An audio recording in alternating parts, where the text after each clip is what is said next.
আজকের টপিক হচ্ছে পাঁচমুখী rudraksha. পাঁচমুখী rudraksha ruling planet হচ্ছে বৃহস্পতি বা জুপিটার। পাঁচমুখী রুদ্রাক্ষ রিপ্রেজেন্ট করে কালাগ্নি রুদ্রকে। কারোর চার্টে যদি বৃহস্পতি বা জুপিটার অশুভ ফল দিচ্ছে বা অশুভভাবে পজিটেড রয়েছে, প্লেসড রয়েছে চার্টে, নিচস্থ বা উইক, তাহলে তিনি পাঁচমুখী রুদ্রাক্ষ ধারণ করতে পারবেন। সত্যি বলতে পাঁচমুখী রুদ্রাক্ষ যে কেউ ধারণ করতে পারেন। পাঁচমুখী রুদ্রাক্ষ ধারণের জন্য কোনো লগ্ন বা রাশি দেখার দরকার নেই, যে কেউ এটা ধারণ করতে পারবেন।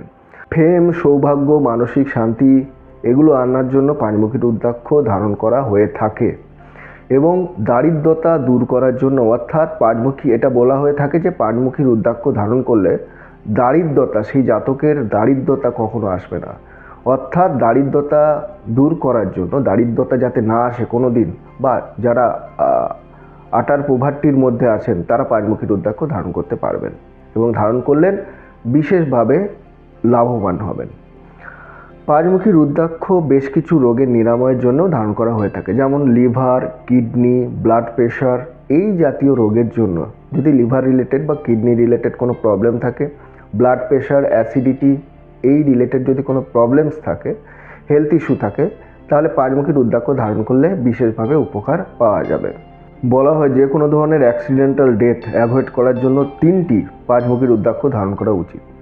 তাছাড়াও যে কোনো সাধনা বা মেডিটেশনের জন্য পাঁচমুখী রুদ্রাক্ষ দারুণভাবে গুরুত্বপূর্ণ।